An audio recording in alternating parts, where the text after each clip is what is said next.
And now we have a non-human factor that has to go into the equation. It has to be factored for. And often in this conversation, it is not. There's an imagined air gap between them and us. They're up there, we're down here. Maybe they're getting us ready for open contact down here, but they're out there. When you look at the history of the phenomenon, that is not what we see. We see a phenomenon that is down and in, not up and out. And so it's time to begin asking the question, if there was an NHI infrastructure on Earth in the form of facilities, logistics, staging, what are, colloquially called bases under the ocean, under mountains, in the deep trenches of the oceans, miles down underwater, what would be required to sustain that presence? And is there a human involvement in it? Would there have to be a cover for it?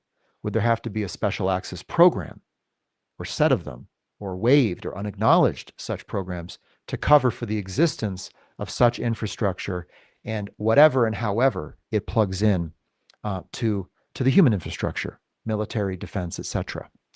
What would an NHI physical infrastructure look like?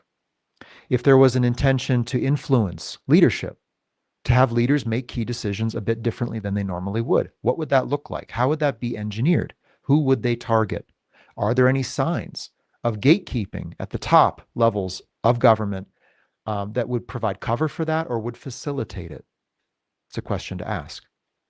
If people's religious impulses would be influenced in some effect, because of course religion confers tremendous power of agency to whatever entity is deemed divine, supernatural, angelic, and demonic as well, right? The presence of a demonic entity has a lot of power in the minds of those who believe in that. So if that were another one of these exploitable vulnerabilities, how would it be exploited? What is the potential point of incursion? What is the narrative that would be inserted? Who would spread the narrative? These are questions to be asking, things to be looking for. So I think it is high time to be having those conversations. That is where I'm going to be taking Emergent next. Newsflash, I'm going to be exploring these emergent new qualities of our human society, culture, religion, government, geopolitical landscape in light of the increasingly acknowledged presence. If they're in and down, we have to ask the question, how do they interface? How do they influence? It's inevitable in my mind that some cross-influence would take place at the minimum.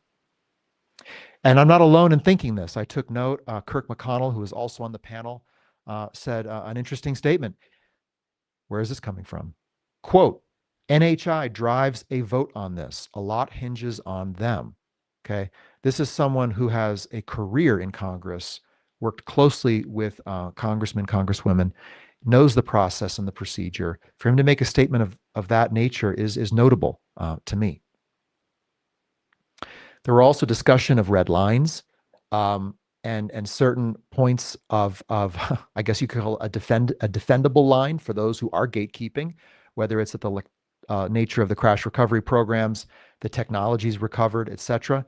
What are those red lines? How can we articulate the true front lines of how we are uncovering not just government secrecy, calling out lack of government oversight, etc., problems with transparency, the true red line of where NHI becomes disclosed or not? What are those points of articulation that we need to put forward and verbalize? Because if we can identify those key aspects, those key red lines that delineate really the defenses of whatever is opposing public access to this phenomenon, to awareness, then we can target our efforts very intelligently with concentration and potentially move the needle in a very powerful way.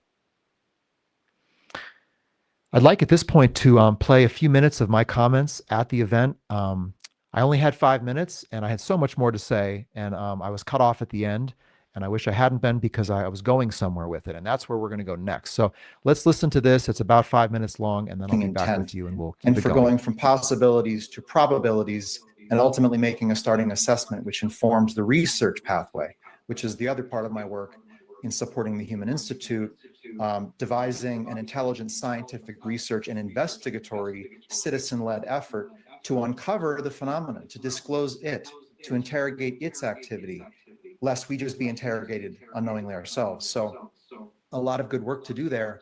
But in my view, when you look at all that the censored data has given us technologically, when you corroborate that with the geographic, circumstantial, temporal aspects of how the phenomena appears, who it manifests to, and the considerable problem it presents to the international community and to national laws and frameworks that govern territorial sovereignty, these incursions into sensitive sites, and the potential programmatic engagement with civilians in the form of physical NHI-initiated contact, abductions, it builds a picture. It bounds those possibilities into a zone of probabilities. And whether it's a transactional presence, whether it's an integrative or one that wants to integrate with humanity or ultimately replace humanity, I think there are multiple possibilities at play and multiple intents at play, although I don't think it's the rainbow that everyone kind of hopes it is. It's not everything the universe has to offer is going to come all at once now and function harmoniously in our skies and oceans. No. The hostile intent will not tolerate a beneficial actor who themselves would have to arm themselves and militarily confront the hostile actor, which we do not see indications of. So, you know, we have analogs in our own human history to this. The natives of the New World, they looked out on the quay and they saw the ships, different flags, different vessels, and they assumed it's got to be either the angels from the spirit realm, it has to comport to our belief system, or a variety of intentions, and we should work with and collaborate. And it may not be that way.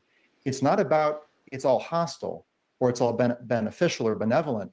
In my mind, it's exosystemic. It's an ecosystem arriving on our shores at a specific 20th century moment in which we have detonated nuclear weapons, we have flashed the universe with technology capability, and we have triggered an engagement event. This is really what this is, and a program to engage humanity over a longitudinal time period.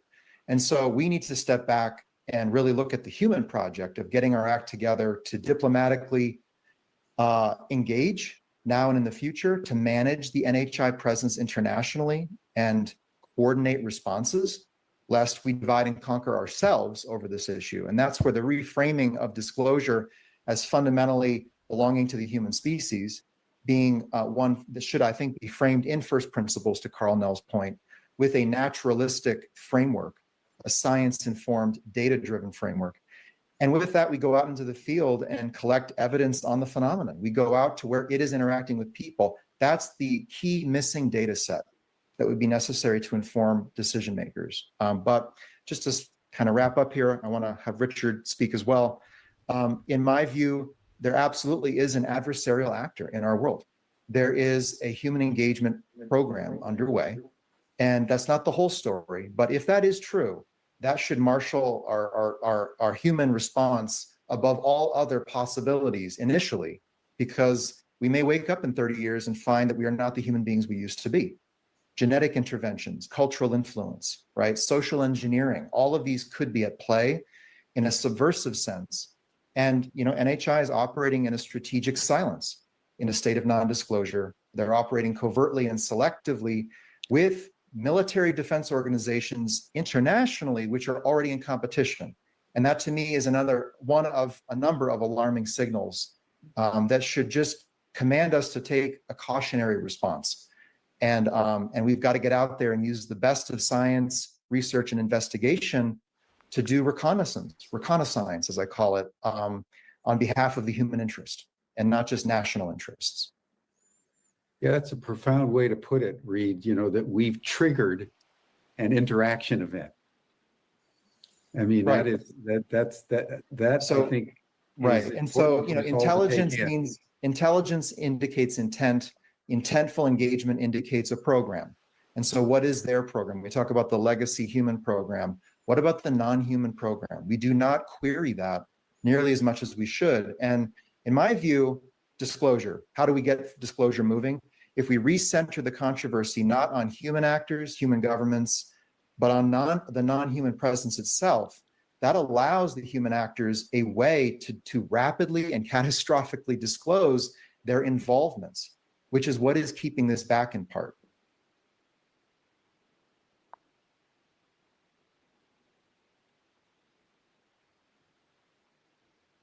Ready? Okay. Well, hopefully you found that valuable, and I'd like to basically just take it forward with you all. going to talk about what I see as the problem. Then we'll talk about the solution and the way forward. Most people don't use the word problem when they think of UAP or NHI, but I think it's absolutely vital and important to acknowledge. If you cannot articulate the problem, the research problem, the investigatory problem, the policy problem, how are you going to articulate the response, the correct path forward? So UAP, regardless of the intent of the intelligence, represent a tremendous problem globally. And until we say that that's so, we're not going to understand why governments would ever want to not disclose, right? It's obvious why they don't want to disclose. So asymmetric capabilities, the risk of strategic surprise, a widespread global distribution of activity that transgresses territorial boundaries, whatever governs national sovereignty, airspace, sea, and land. UAP approaching ground observers in ways that are apparently not able to be managed. Craft that cannot be rapidly or adequately detected or tracked in the air. And then, of course, the biological physical effects that are reported with close approaches with UAP. So there are just a few of the problems. And until a government has a solution, are they going to come out broad ticket and say, here's the problem, everyone, what do we do? Help us? That is the collapse of the citizen government compact. You pay your taxes, you pay them to know what to do. They bring in the experts, they find the problem, the solution, and they take care of it. So governments are sitting on a massive problem. And then when you take it intergovernmental, it becomes even bigger. The risk of miscalculation between adversaries. Think of the Cold War. There were dozens and dozens of nuclear near accidents, some of which almost literally caused a World War III event and boiled down to everything from technological failure, misidentification by radar, technician error, birds in the air, etc. So with UAP buzzing around, hovering over nuclear sites, disabling warheads, arming the warheads, putting them into irreversible launch sequence, you can imagine the signal that sends to a power structure that is responsible in that mutually assured destruction model, which nobody wants, but was the stable state of that day. So tremendous problems. And we saw this further articulated and demonstrated in the recent UAP hearings in Congress, in which two witnesses and one additional individual, Andrew Wiggins, Dylan Borland, and George Knapp, came forward and testified before Congress.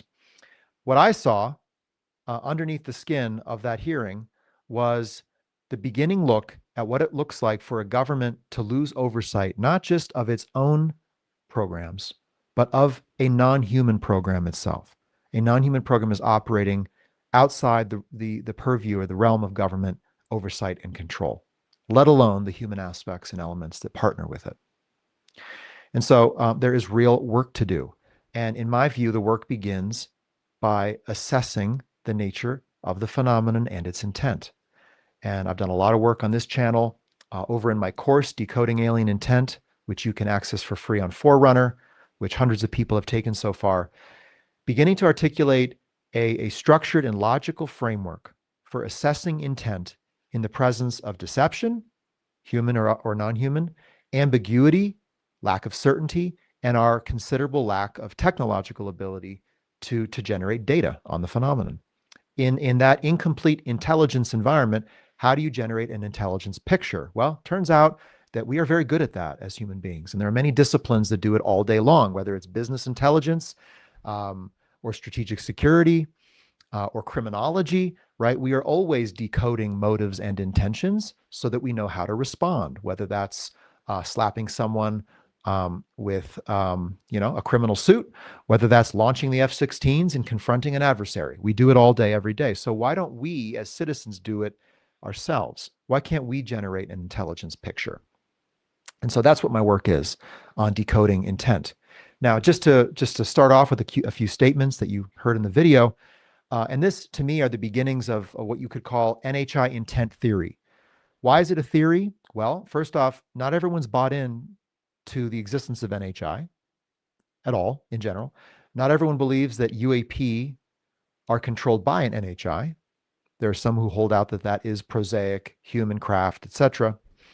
And not all believe that NHI have intent. Some might posit that they are post-intent, that their consciousness doesn't necessarily require an intention. Maybe they are robotic or artificial in an intelligence form. Or maybe there's some kind of viral biome in the universe. Okay, so many novel theories floating around out there. Based on all the indicators that I've looked at, we are dealing with, within the NHI category, a subcategory of what you could call an ETI, an extraterrestrial intelligence. It is physical, technological, biological, it's intelligent, and it behaves intentfully, meaning it engages different people in different places at different times for different reasons. That's the spatial, temporal, circumstantial, those variables of the phenomenon. We're dealing with an intentful actor. And yet intent stemming from intelligence, to drill down to that level, also demands that we expand out and up to acknowledge that intelligence doesn't exist in a vacuum. It's part of some kind of ecosystem of intelligences in all likelihood, what I would call a non-human reality, right? And so when we look at the behavior of UAP and how they transit the Earth's sky, how they enter and exit the water, how they seem to disappear into space, etc., we have to acknowledge that there are so many unknown unknowns. We do not know what these UAP are doing outside our observing capabilities of the Earth's upper atmosphere. What are they doing on other planets and moons and orbital bodies within the solar system? They could be entrenched at the very furthest edge of the Kuiper belt, right? And we think they're not here, and then all of a sudden they show up and we think they're from another star system, right? So there's so much we don't know about the ecosystem that has given rise to them.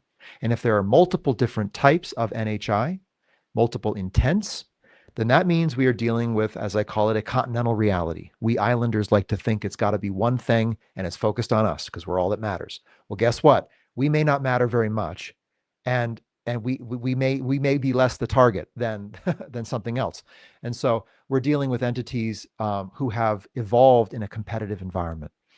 If they're under the pressures of evolution, which I would say is a logical probability, or at least a starting point, then they have developed traits and adaptive abilities that have allowed them to outcompete others, to populate more of an interstellar environment, to potentially escape velocity, exit their planetary system of origin, which takes tremendous energy to reposition a civilization off planet. Where do you get that energy, right? How do you harvest it? Who did you compete with for it? So there is a competitive line of development, as well as a symbiotic one, that nature gives us a model to use as a beginning frame to look at what a potential ETI, extraterrestrial biological entity, might be motivated by and might intend to do on a planet like ours. But suffice it to say that the failure to account for the non-human factor will lead us to misequate this equation every time, as I think it is now. And to the extent that we are sunken into exclusive zones of interest, whether it's national security interest or the interest of one's defense company, we will absolutely miscalculate how to respond to it.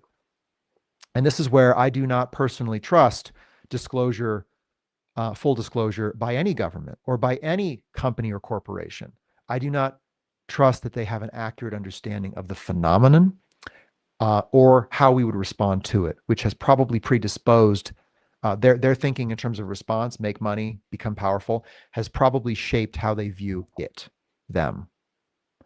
So that is why we, as citizen advocates and activists, researchers and investigators, need to help the conversation expand out of these exclusive zones of interest to begin to look at a species-wide event taking place, and to begin to formulate our response in what I would call the human interest, right? So from national security to human security, from national security interests to human security interests.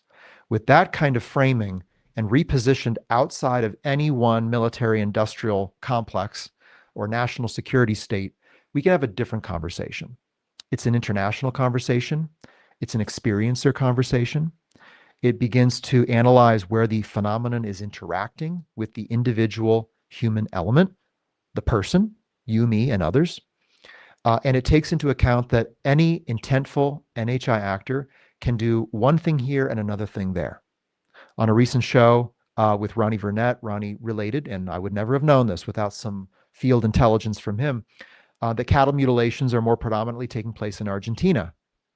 Positive NHI interactions, benevolent type interactions are being reported more in Peru, where more hostile Colaris-like activity involving laser-like injuries and the targeting of certain subsets of the population, the indigenous population, and women in a prepubescent age range, is happening in northern Brazil. Different things happening in different places. To create an intelligence picture, we have got to get this outside of the purview of one country and its interests and into the international community. Okay, that's the beginning of what I might describe as a solution, but let's get deeper. Let's talk about how exactly this might take place. You know, throughout history, we have encountered the unknown with mixed outcomes. We have seen through the lens of history and species interaction, in the sense of our own, what happens when two civilizations collide. The outcome is rarely good for the less technologically advanced and for the more disunified of the two parties. And that doesn't necessarily come down to a hostile or malevolent actor at play.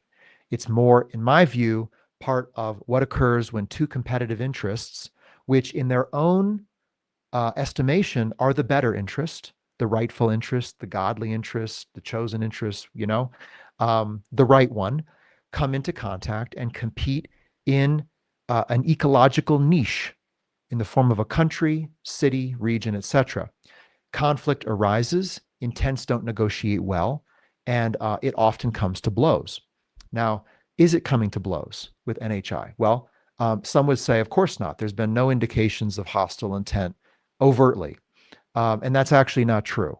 There have been many overt and covertly hidden forms of interaction being reported.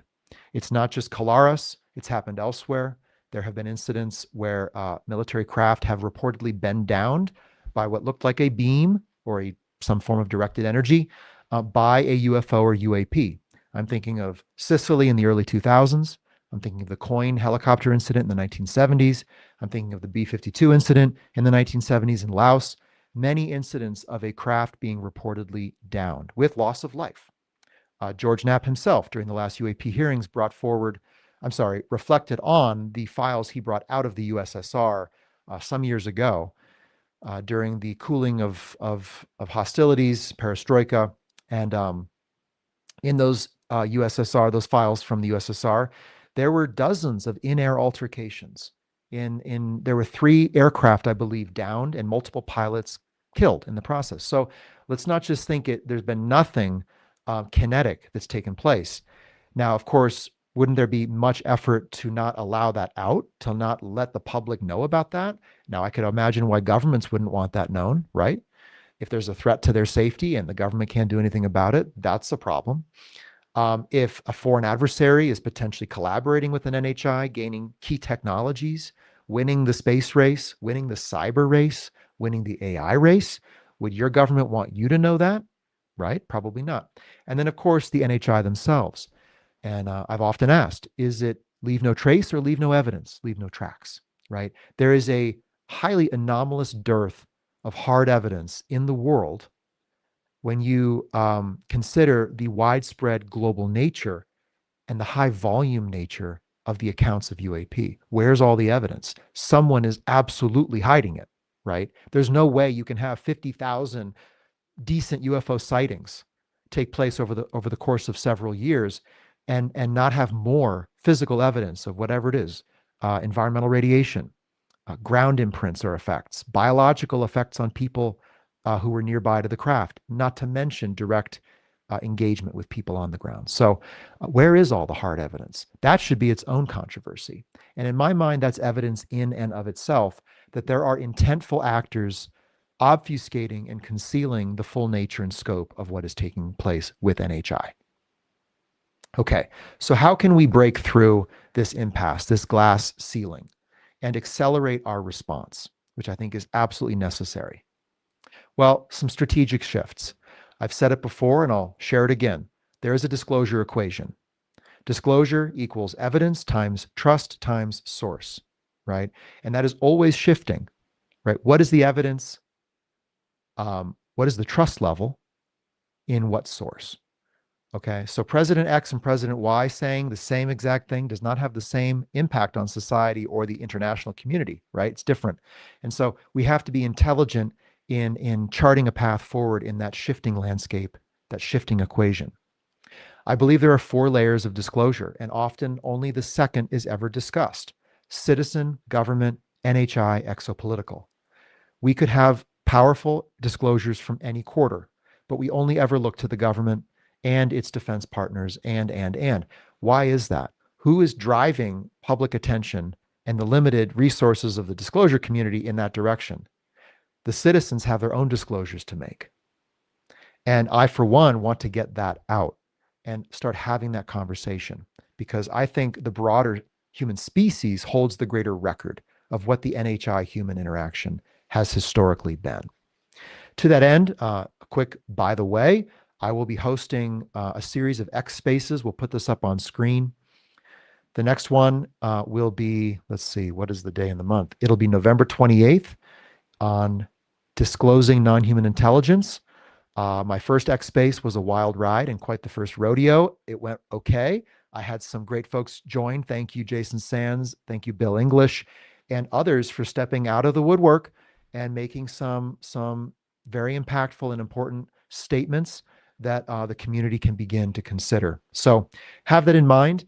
And anyone who needs to say what they know based on what they've been exposed to by the phenomenon, have them join. They will be heard. They will not be ridiculed. That there has to be a safe space for citizen disclosure of this phenomenon, lest we engage in the false messiah complex and put all the grandeur and glory and ability to do everything upon the shoulders of the powerful and the elite in our world. So let's empower ourselves. And please join me at Investigating NHI, the X Space. We need to recenter the controversy on NHI, as I shared during the Global Disclosure Day. And I think to the extent that we can, it'll take some degree of heat off of those human actors that have key knowledge and information regarding what the interface has historically been from their side, from the human observation. So, for example, if you were in the hangar when the deal was made, you don't know what was inside the head of the NHI, right? God knows what their consciousness or cognition even is. But you damn well know what the US government said in response. You were looking at the faces and the body language of those in the room to see the influence and effect upon them of a potential telepathic entity sitting across from them, right? These are real indicators that we need access to. By taking some of the controversy off of humanity as bad actor and putting it on the unknown, undisclosed entity itself, which is really where the public would want to put the controversy. That's the thing of greatest interest, right? That allows a pressure gradient to take place, right? So the pressurized spaces within the halls of government and the defense world and other governments in the international community can depressurize into that new environment, that new conversation that's already taking place, in which the entity that needs questioning is the NHI, right? And if government has been cowed or arm twisted or lied to or deceived actively, that gives them the ability to come out and say so, even if there are crimes committed, even if there is a longstanding cover-up and deception campaign, which I don't doubt there is. But again, this narrative of human bad, ET good, which seems to automatically kind of shape in the mind or intentionally shape in the mind, needs to be contested. We're also not just talking about one government. We're talking about governments. I want to know what the Chinese government knows, what the Russian government knows. I'm sure you do too. And I'm not holding my breath, believe me, because there's no such environment where they can come out and not be made the bad actor. Same with the US. So everyone is hiding their cards for fear of being made the scapegoat for what is a complex, convoluted, and hazardous global engagement that's taken place. That's why we need to reshift the conversation increasingly. But we'll get into talking as we go forward into the new year, some new possibilities. You know, it's not a world of 190 plus countries that are all neatly siloed from each other and everyone does what they want. I've talked to disclosure advocates from Brazil and Italy and Australia, asked them, you know, gosh, could the Italian government just come out with it with the Vatican? You know, and the answer, interestingly, was an absolute and immediate hell no, not without U.S. government approval, right? So there are clear channels that constrict how information gets out. Now, everyone's looking at the U.S. Well, why doesn't the U.S. look to them others, those other global partners, right? Could Brazil be encouraged, the Brazilian government be encouraged to release more of the files about Colares? Could the government of Italy be encouraged to release the files it has, which are extensive apparently, regarding the 2004 downing of a military helicopter by a directed energy weapon? Why not, right? Doesn't that take a little bit of pressure off the biggest name in the room and lets some of the other players have their moment in the spotlight? So I think there are lines of effort that would be valuable there. A few other ways that disclosure can move forward, in my view. I think UAP can be joined to several larger movements. First off, there is a whistleblowing movement at hand. There is a culture of blowing the whistle on powerful actors that have gatekept and held back information about crimes committed. Why isn't UAP disclosure one arm of a culture of transparency and the necessity for whistleblowers and whistleblower protections?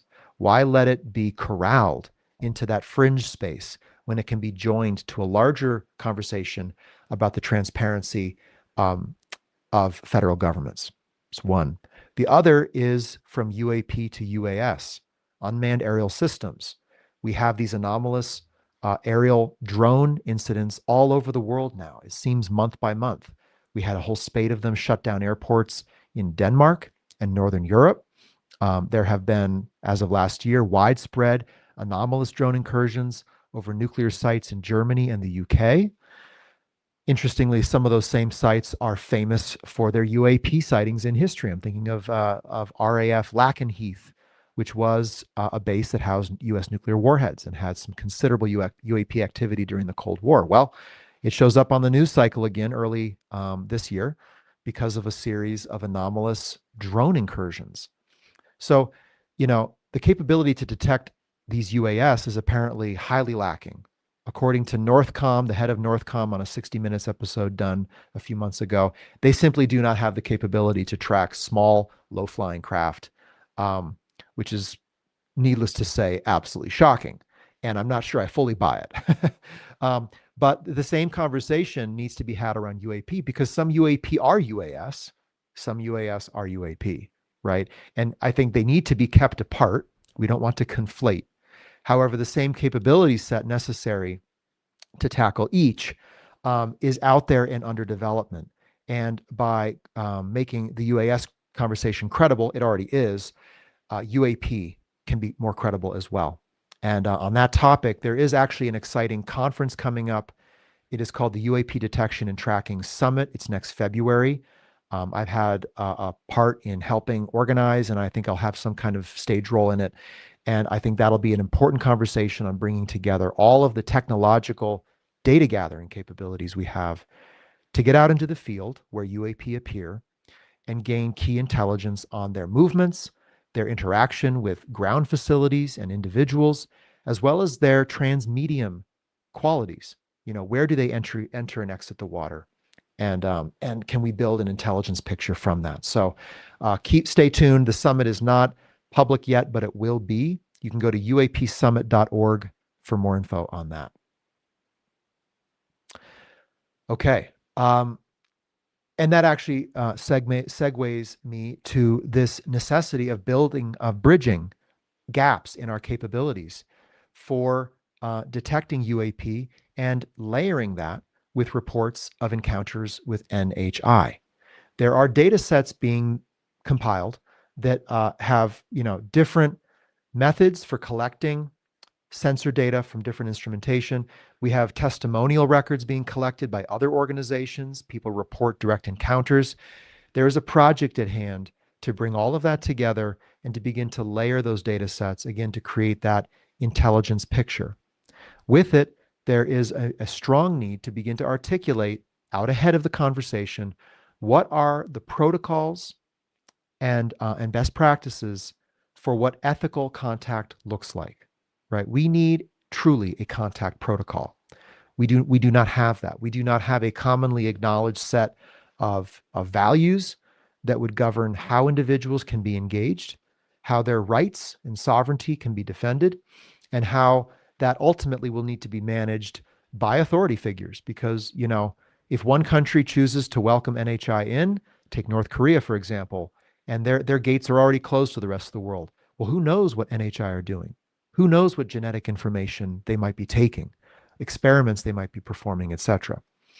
Likewise, if one individual in your neighborhood wants to vector in the craft to have an encounter experience, and that craft creates radiation injury to other individuals, well, now there's a lawsuit. Your neighbors are going to sue you because you brought in a craft that can cause considerable documented harm, right? So I know we all want to just imagine that this is our moment to engage the universe and to have this wonderful, loving encounter and to go beyond the limits of the constraints of human life. I get it. I get that spirit. Don't lose touch with it, but deploy it intelligently, right? Because it's not going to work. There's no policy that can be built upon love and light. The policy is built upon human outcomes, loss to human life, human property, human interests. And to the extent that we can frame human interests globally, broadly, I think we will predispose ourselves to a path of a unified response versus a true divide and degrade response, which we are prone to already. Okay, good. So that is part of how I view the solution. Now, taking action on this, how do we actually get out in the field and get things moving? Well, I think we need highly intelligent activities underway to use machine learning on UAP data and experiencer data. We need longitudinal tracking of those. If there's a cohort of those who are willing to engage in this, to actually allow a research team to look at medical reports, to look at blood chemistry markers after a said abduction event, to look for what are the characteristic signatures of the event, the entity, and its effect on the body. If there could be a cohort of individuals who claim abduction, and if they could be engaged with the highest degree of ethics and confidentiality, and allow a team of researchers to watch and observe what takes place over a year or 2 or 3, that could yield key information. I think we also have to safeguard against what could be described as a narrative capture. At any point in time, a narrative could be introduced onto social media. It could be broadcast on airwaves. It could be broadcast into the mind of individuals, even telepathically, let's presume, that NHI, this is who they are, where they're from, why they're here, what they seek to do, right? And it could be deceptive. We just have to acknowledge that that's an ever-present possibility. So we have very little ability to defend our information integrity, the space, the information landscape of human civilization and the global community. And so there needs to be concerted efforts to look for signs of the spread of intentional memes regarding NHI entities, their involvement with humanity, their impact on human origins, religion, etc. Because many claims are being made that X entity is here for X reason. How do we know? How can we verify the claim? And even if we have evidence of ancient contact, what if an entity in the present wanted to claim or attribute that ancient contact to themselves or to a competitor, right? And so if bad actions were taken in ancient times or even in present times, what's to stop one NHI to saying, oh yeah, that was us. We did the good stuff, they did the bad stuff, right? So this risk of the narrative being captured and our perception of them being effectively shaped and kind of shepherded in a certain direction is very real, especially as we blow through the red lines regarding the deployment of technology, AI included, and people go right to the machine for all the answers to life, right?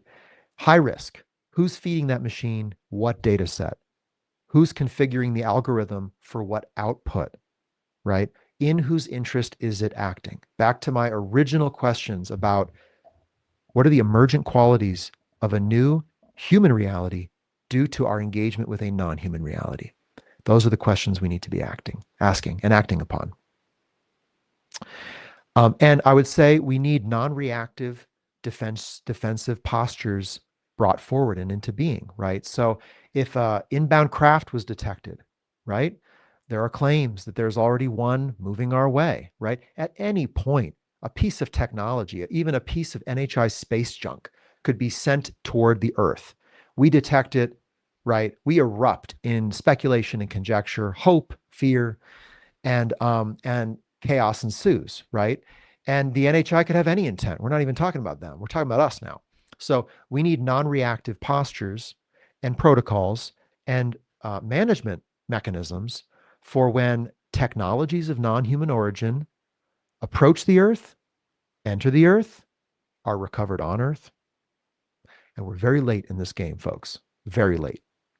And if those technologies should influence, hasten, or alter the direction of our technological paradigm as a species, we need to be looking for signs of what that is. What does a non-human move look like in terms of a business move, a political move, a geopolitical move, right? Because there are truly anomalous behaviors at play internationally right now, right? That do not benefit through any calculus that I can imagine the person pursuing them, right? What they do is they unravel the global order. Now, humans can do that. Humans can go crazy and just, and self-destruct. For sure we can. So again, we have to be way disciplined mentally in ascribing any effect on a non-human actor, but we have to be looking for key indicators and putting control mechanisms in place that, whether it's human or non-human, an effort to hasten, impede, or alter the course of a technology, we have to be able to detect when that's happening. And here we get into policy, right? What are the policy moves? And, there is a lot I could say on this, and let me check in on time. We're at the hour. So I think I'm going to save the question of policy for a later date. This is actually one of the topic areas of the Investigating NHI series.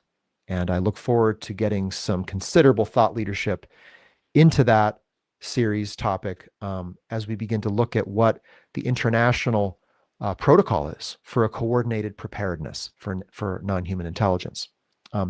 But suffice it to say, we need to be able to begin to articulate what are the protocols for safe contact. What does safe contact look like? And then we go look at the activity and behavior of UAP that are verified, UAP under intelligent control, not by human entities, but by non-human entities. And even verifying that is a journey, right? So there are many paths into the wilderness, but if there aren't forerunners and visionaries and forward thinkers involved now, I'm highly worried. I'm happy that there are, and I know some of you are watching. So if any of these pluck your curiosity, always feel free to email me at info@reedsummers.com, and the team will send that my way. I'm extremely busy, but I do take time to look at what people send in for sure. But, we as citizens need to be involved in articulating what safe contact looks like. We can't just assume that the police department, the fire department, first responders will just do what they need to do. They're not doing it yet, right? People are being physically engaged in ways that absolutely are statutory crimes if they were done by another human, right? Forced removal from the home, forced medical experimentation. These are all crimes, right? But no one is thinking about how would we begin to apply criminal frameworks to a non-human set of actors and entities. We, by golly, better start. So the opportunity here is manifold. And for those who watch, you hear me talk a lot about risk, and I'd like to increasingly talk about opportunity because it is tremendous. We are equally confronted, right? We are equally confronted by a non-human presence. That right there is a platform for a unified response like none other. The appearance of a non-human immediately focuses our attention on the existence of a human. It creates a sense of shared identity. And I think this is actually a very important line of effort. We need to articulate our species' identity and intent in the universe. If we don't say so, no one ever heard it. And anyone can do anything because we never said so. There needs to be a declaration of human intent put forth, and it needs to be a technologically transmitted signal, in my opinion. And so that's on us. That's on the human side to do. With that, I think we need to begin exploring what is the human intent. Some would say impossible. We'll never agree on anything, right? Well, the three words that I land on that best describe human intent to me is stability, security, and sovereignty. Those three are, you could say, inalienable needs and potential rights, if we should claim them, on our earth. But we have to put forward what that paradigm is of our human collective intent and begin to articulate that in the presence of many competing social and political models, which are not necessarily going to agree on NHI, right? But we can agree on being human, and we can agree on the need for stability, security, and sovereignty so that, and there it is, there's where the variety of intents may enter, right? So that you can be a happy individual, so that you can serve society faithfully, enter personal goal on the dotted line right there, right? We need human awareness because without awareness, there cannot be education. People will not educate themselves on something they do not believe exists. Without education, there will not be intelligent action. And so awareness, education, and action, these are, in my mind, the policy at its founding level. We need broad human awareness, and then we need a colossal campaign to educate human minds, not just on what we know about NHI, it's a very incomplete picture, but how we should begin to think about life beyond our world. I advocate using nature, an empirical data-driven approach, right? Which I think logically makes a lot of sense. We are in the age of science right now. We are in the age of the discovery of exoplanets. Everyone's looking up and out, right? So why not educate people on how to think through a potential hypothetical and then educate them on the phenomenon itself, its key activity and behavior as empirically observed. I could get into stability, security, and sovereignty considerably. In fact, I am in the process of drafting a white paper on this topic, which I look forward to publishing jointly with the Human Institute. So I'll leave that for another day. But let's just land on terra firma here. What can you do in light of all of this? Okay, intelligence means intent. Intentful activity suggests a program. We have a sense of the human legacy program. What's the non-human program, right? How is it engaging people? What do we do? Well, there's so much to do. And it's empty at the top because there's a crowd at the bottom. There's a crowd at the bottom of the pyramid of good thinking on this topic. Everyone is clustering around belief-driven narratives, right? Hopeful expectations, denigrate humanity and cast your vision to the greener pastures of the universe. There's a lot of that going on. So if you're not into that, good. If you're here and watching 1 hour into Emergent, you're probably climbing and scaling the pyramid of the cognitive process to get up to the top where you need to be with others. So I commend you. Thank you. So let's get into what we can do. Well, I've talked about targeted science, research, and investigation, those three words. We need to do reconnaissance like there's no tomorrow. We need to engage science for the purpose of recon in the human interest. And there are a fantastic number of initiatives that are in the offing. Some are just at the concept phase, but there's a ton we can do. And I could get into that if I had more time, and I know I will later. So I'm just going to park that one. So there's a lot right there. And if, again, you're interested, reach out. I think there's a lot that citizens can do. And opening up the experiencer side of the conversation is key. How do we get people who have had difficult experiences, difficult to process, emotionally difficult, or even traumatic, to come out and speak publicly? There's a lot of ridicule at play still. And I know people say, well, most of what we hear is that experiences are good. To that, I would say, it's easier to share a good experience than a bad one. Think through it. climb the pyramid, get to the top, please. And just because someone said it was good or felt good doesn't mean it was good, right? There are many ways you can do something destructive to yourself or others and feel great in the process. Okay. So this is where we need to up the ante on the conversation. And so what is the venue or forum where these individuals can come forward in a safe, trusting, and respectful space and share their account? And how can we go into some detail? Can we do citizen reconnaissance on the phenomenon itself? If somebody reports being an abductee, well, is there any key information that they could go get when the next bout of this experience occurs for them? It's a question. We, in essence, need to generate new data sets, folks, because data guides research, research informs decisions, decisions are built upon public education, which can only happen with the original data anyway, right? And so I know the Human Institute is working feverishly on that front, and it needs support. So please do consider supporting it, because it is one of a few or a small number of organizations that are generating those data sets, which is extremely important. Individually, what can you do?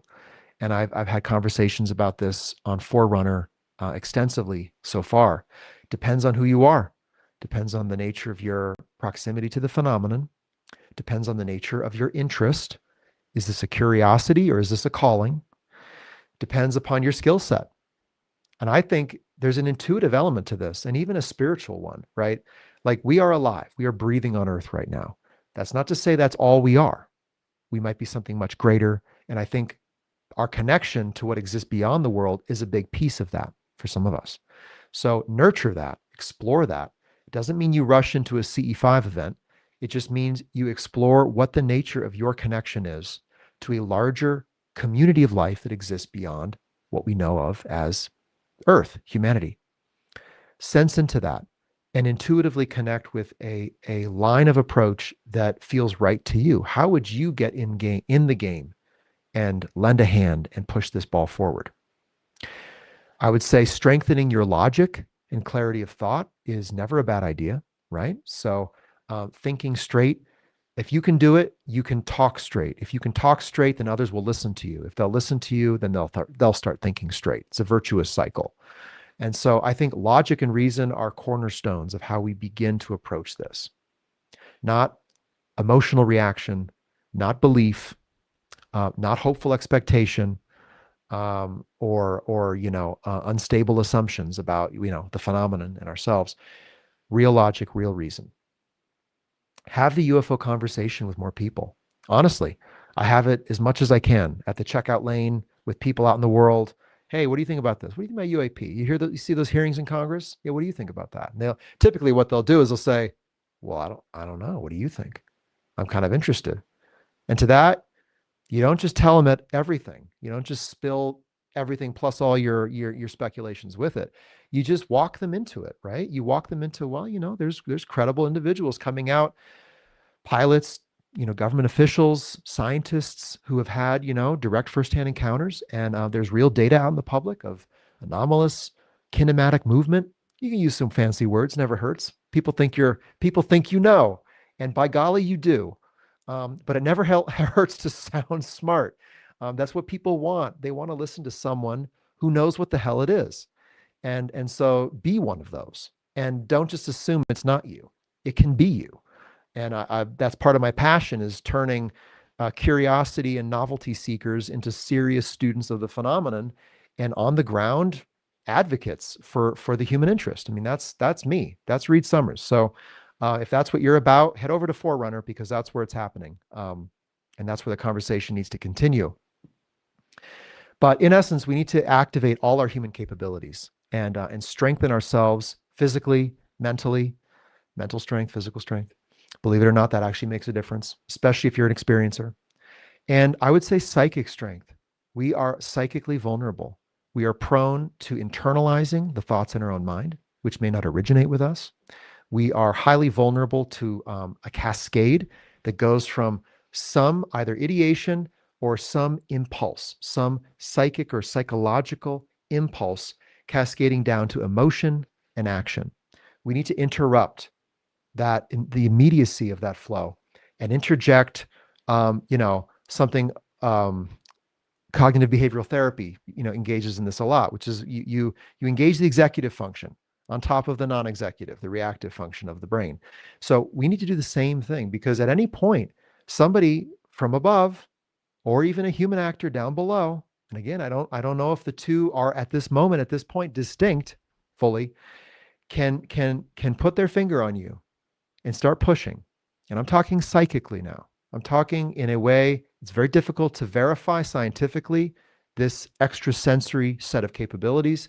It is beginning to be demonstrated. And to the extent that it can be, that's very powerful, because then it tells society we're in already a psychic environment that we know very little about. And so please, whoever's doing the evidence on that, don't stop and keep publishing. But at any point, a finger could be pressed down on you. And what if it doesn't stop pushing? What if it presses with considerable force? What if it fundamentally changes you?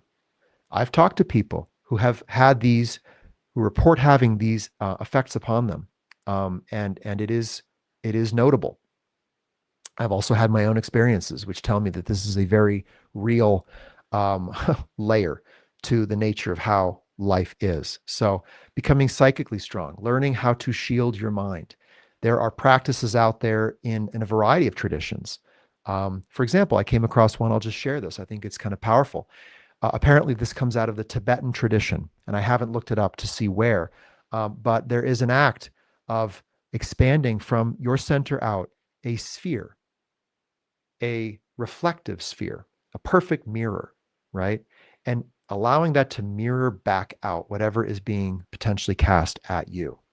This sphere building with reflectivity is a powerful practice.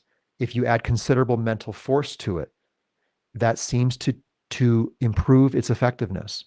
And this is where generating mental force, this is the new weight room for the community, right? How strong are we mentally? Because if we're weak mentally, we'll just fall apart at the level of cognition, right? And many do.